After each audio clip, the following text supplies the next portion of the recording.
Someone found a young woman dead on the floor of her own flat. When the cops started their investigation, they found out several very scary things right away. It turned out that the people who lived in this building had been worried about something strange for a long time. During the investigation, detectives kept finding out more and more scary facts until they came to an unexpected conclusion. But that was just the start. Hi and welcome back to our channel.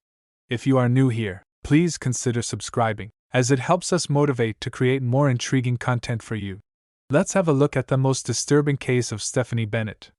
Stephanie Bennett was born on August 30, 1979, in Rocky Mount, Virginia, a small town in the United States. When Stephanie was young, her parents split up, and she moved in with her mother. But their father lived close to where they lived, so the young woman kept seeing him almost every day. Later, her father remarried, and Diana became Stephanie's stepsister.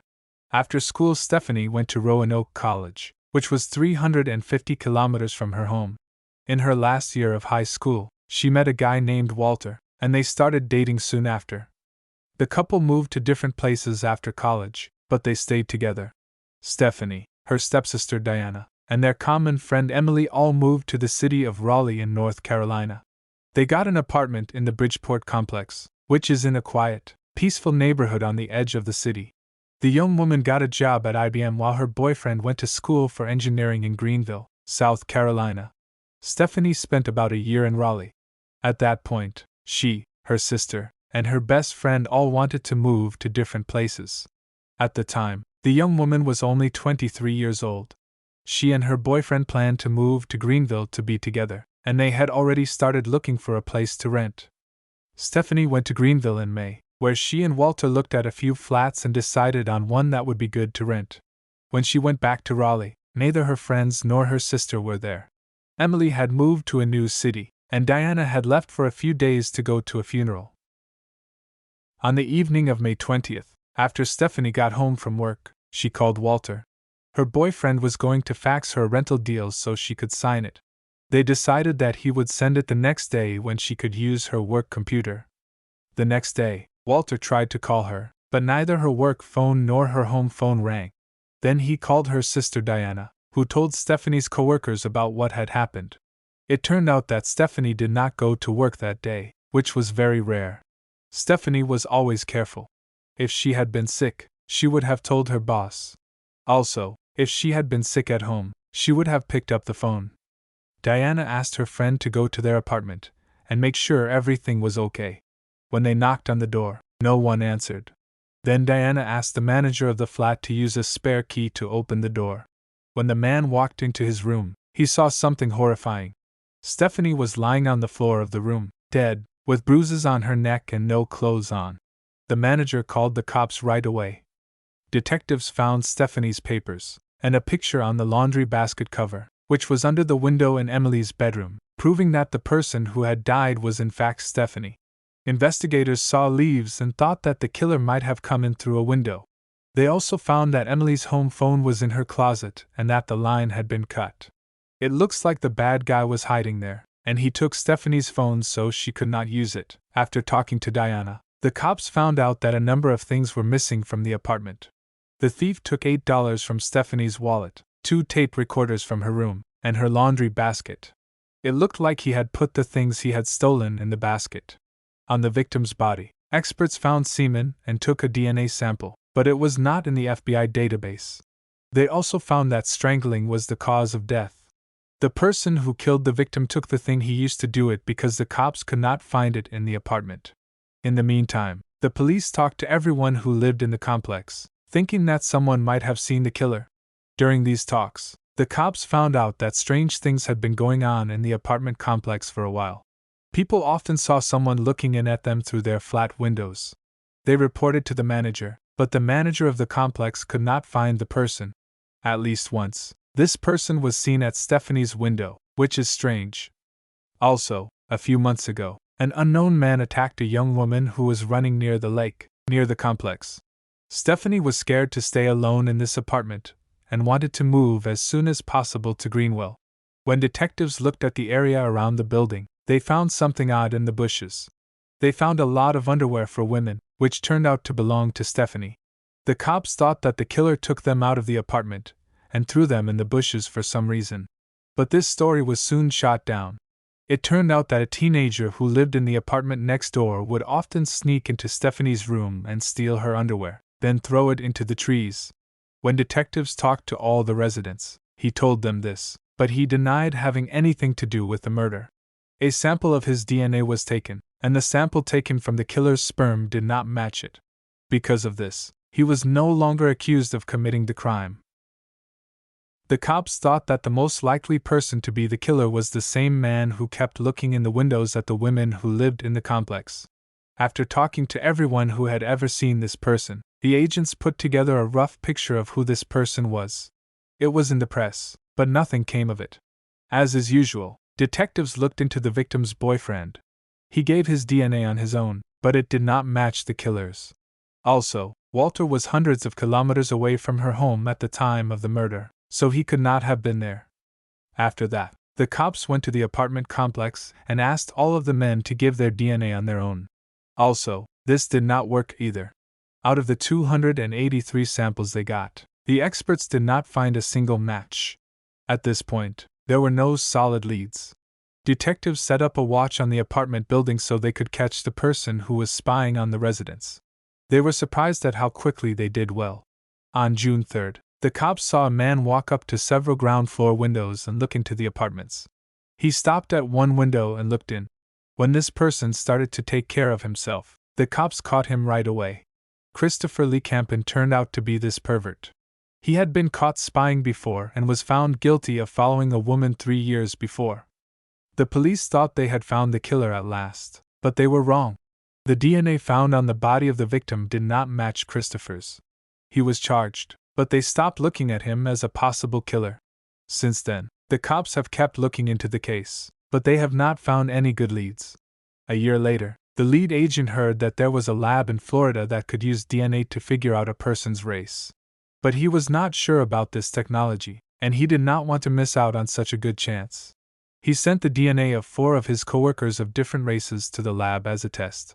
The experts did their job perfectly, and the agent sent them the DNA of the person who killed Stephanie. The lab found that the DNA was from a white person, but this did not help the cops very much. In August 2003, the father of the victim offered a prize of $100,000 for any information that would help catch the killer. Her mother wrote a message that was printed in local newspapers. In it, she asked people to tell the police anything that could help them find the person responsible. All of this gave us some new ideas, but none of them went anywhere. In April 2004, detectives chose to talk to all of the complex's residents again after hearing from several witnesses. They thought that the man who was caught for voyeurism might not have been the only one who walked around the complex of buildings and looked into other people's windows. The police wanted to talk to the people who had seen the voyeur again because they knew who the first man was and had pictures of him. None of them had ever seen his face, which was a shame. This man usually showed up at night, and he almost always had a hat on. But some people said they saw him without the hood, but all they could see was that he had long hair. The Texas police talked to a lot of people until they found one who saw this person right in front of Stephanie's window right before she was killed. His story was already with the cops, but this time he remembered something else. The witness said that he saw this person during the day a few days after the crime. This man was walking his dog near the woods area behind the apartment complex. A witness saw him because he was wearing a hoodie. He watched him for a while until he and his Labrador went behind some trees. The witness either forgot about this or did not think it had anything to do with the killings. So, the cops did not find out about this during the first interview. Detectives did not find out this information until 2 years after Stephanie died. They knew now that they should look for a man with a Labrador. Since this guy was walking his dog in the area, it seems like he lived close by. And here, the agents noticed something interesting. There was another residential complex behind the wooded area where the witness saw the man. Since the dog owner was walking in that direction, it is reasonable to assume that he resided in the vicinity. Consequently, the police decided to investigate further and approached the staff at a nearby establishment. They inquired whether anyone associated with the establishment lived with a man and a Labrador. The staff immediately provided them with information. revealing that a 35-year-old man named Drew Plantun matched the description and shared some intriguing details about him. Everyone who worked in the building thought he was a little strange. He did not talk to many people, never looked anyone in the eye, and was not very friendly in general. He was very thin, had long hair, and always wore clothes that were too big for him. A lot of people thought he was trying to be as unnoticeable as possible.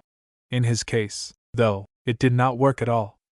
Since the police wanted to gather more information about this person, they decided to talk to an older resident who was known by the staff to be well informed about the happenings in the building. At this point, the situation took an unexpectedly bizarre twist. Upon being informed that the authorities were investigating the murder of Stephanie Bennett, the woman inquired whether they had made any arrests thus far. She further commented that it was widely known among the public that the individual with the large dog was the prime suspect. The agents were shocked. It took them 2 years to find this person. At first, the people who lived in his complex suspected this man, but none of them thought it was important to tell the police. Drew had moved out of that building and was now living on the other side of town. The detectives wanted to talk to him, so they went to his apartment and knocked on the door, but no one answered. They went back there more than once, at different times of the day, but no one answered. Either the man never came home, or he did not open the door on purpose. While they were trying to find Drew, the police talked to his old friends at his old home. They were able to find a few witnesses who told them scary things. A woman who lived on the floor above had seen Drew with a young boy a few days after Stephanie's murder. They were talking to each other as they walked down the street. A witness said that Drew told the boy to stop calling the cops and not say anything to them. Investigators knew right away that the young man in question was the same teenager who had stolen underwear from the victim's apartment. Several women said that Drew scared them in general because they had seen him during runs or walks in isolated places. The man would either watch them closely or even go after them. Detectives who could not talk to Drew found where he worked and went there. He worked as a chemist at a lab that made fertilizer, and the agents were able to catch him at work. He said right away that he had not heard about Stephanie Bennett's death, which was strange since he lived only a kilometer away from her apartment complex at the time. The man told the cops he was very busy at the moment and did not want to talk to them. Drew told the detectives that they could come to his house at a certain time and he would answer all of their questions. When the detectives went to his room to talk to him, he finally opened the door. During the talk, he said that he had never taken his dog for a walk near Stephanie's apartment complex. But the cops had a lot of witnesses who said they had seen him in that area many times, so they knew right away that he was lying. The man also said he did not wear glasses, even though his driver's license said he had to wear them while driving, and several witnesses said the man who was looking into other people's windows wore glasses. As expected, Drew refused to give a DNA sample on his own. The detectives then chose to keep an eye on him, hoping to find a different way to get a sample. But this was a very hard thing to do because the man did not leave behind anything that could be sent to the lab. For example, he would leave work during his lunch breaks, sit in his car, and just stare. At one point, the man did not eat anything, so the police could not find anything with his DNA on it. When agents saw Drew throw an empty water bottle into a trash can, they took it to the lab, but experts could not get a DNA sample from it. One story says that Drew took someone else's model and threw it on the street on purpose because he knew he was being watched. After that, the cops tried to get his trash, but they were also unable to do so. They did not see Drew take it out for several days. Even the man's neighbors could not remember seeing him with the trash bag. Next, the police went to Drew's boss and asked for help. The woman agreed to help them get anything from Drew's workplace that might have his DNA on it. She kept an eye on him for a few days but could not find anything. Drew did not eat much at work, and he never threw anything away. Also, she could not find a single hair on his desk, which was odd since he had long hair. Investigators were already sure that Drew was trying to hide everything on purpose so they could not get his DNA. One day, his boss saw him putting a rubber band in his hair and then bending down to pick up all the hairs that fell out. After that, the woman chose to invite him to lunch at a cafe so they could talk about work, but the man was still very careful. He mostly ate with his hands, put all the used napkins in his pocket, and even took the straw and cup from his drink. They got banana pudding for dessert. Drew finally used a fork, but then he wiped it with a wet paper for 15 minutes, making it impossible to get a DNA sample from the fork. Even though this was the case, the detectives took the fork and sent it to the lab. The experts were able to find tiny bits of DNA that partially matched the DNA of the person who killed Stephanie. But the finding was too vague because there was not enough biological material to make a full comparison. In the end, the officers got a search warrant for Drew's place of work. They thought they might find something with his DNA on it. Investigators were afraid that the man might run away if he knew they were looking for him, so they chose to do the search at night. They found gloves on the suspect that he needed to wear when dealing with chemicals. The agents knew that his DNA might be inside, so they took them and put another pair in their place. Still, they thought Drew might try to get away, so they watched him for a few days until the lab could confirm that the gloves really did have his DNA on them. On October 18, 2005, cops waited quietly outside the man's place of work until he came out. Investigators were afraid that if they tried to arrest him in the building, he might attack them or take one of his coworkers hostage. Their worries were not without reason. When the man came out of the building, he was caught right away. He was found with a loaded gun, and it seemed like he knew that the police were just a few steps away and did not plan to give up easy. During a 6-hour questioning, Drew did not say a word, would not eat or drink, and barely moved. In the end, police had to put him in a wheelchair so they could move him around. After getting a warrant to search his flat, police found a laundry basket that had been taken from Stephanie's house. Also among his things were 9 guns, 2 rifles, 40 knives, a sword, and a machete. The detectives also found a set of lockpicks and handcuffs. They found a notebook with the names of a lot of women, and went to find them right away to make sure they were safe. One of the women was a neighbor who had reported about Drew when the police were looking into the case. She said that he had been staring at her on the street, which made her feel awkward. Drew's house was searched by the cops, who found her underwear, tampons, and a copy of her high school graduation tape. This made her fears come true. Drew had broken into her flat, stolen the tape, made a copy, and given the original tape back. He kept these things even after he moved into his apartment. They also found a check in the name of a woman who had died in 1999. Investigators found out that Drew lived in her city at the time, and that the woman was shot with a pretty rare caliber gun. During the search, the same kind of gun was found in the man's collection. Drew became a suspect in this case because of this, but first he had to go to trial for killing Stephanie. A month after he was arrested, the government made it public that they would try to put him to death. The trial was meant to start the next year, but Drew had to stay in jail alone during that time. But there was never a trial. January 1, 2006, the guy was found dead in the same cell.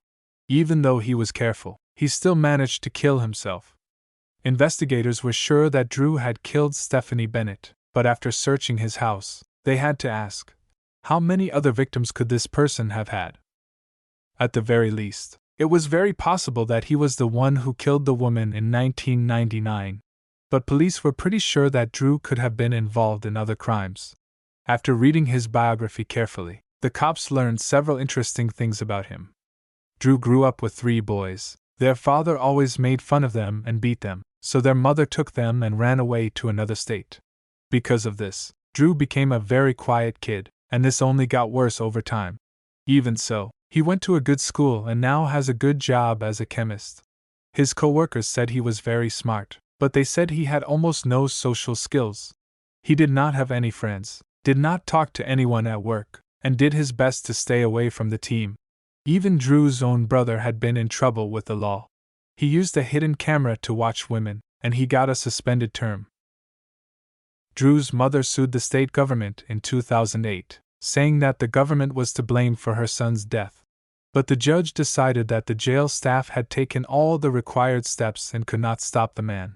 Stephanie Bennett's father tried to sue the management of the apartment complex for ignoring residents' reports of a spy Tom, and not paying enough attention to the safety of the people living there. He thought that at night, there was not enough lighting around the building, so anyone could walk around there without being seen. He also found out that the window in his daughter's room had been broken, but the management of the complex did not fix it right away, even though it was their job to do so. But in the end, The man himself turned down the charges and did not say anything about his choice. So, this hard-to-understand case was finally solved. People still wonder how many more victims Drew could have had.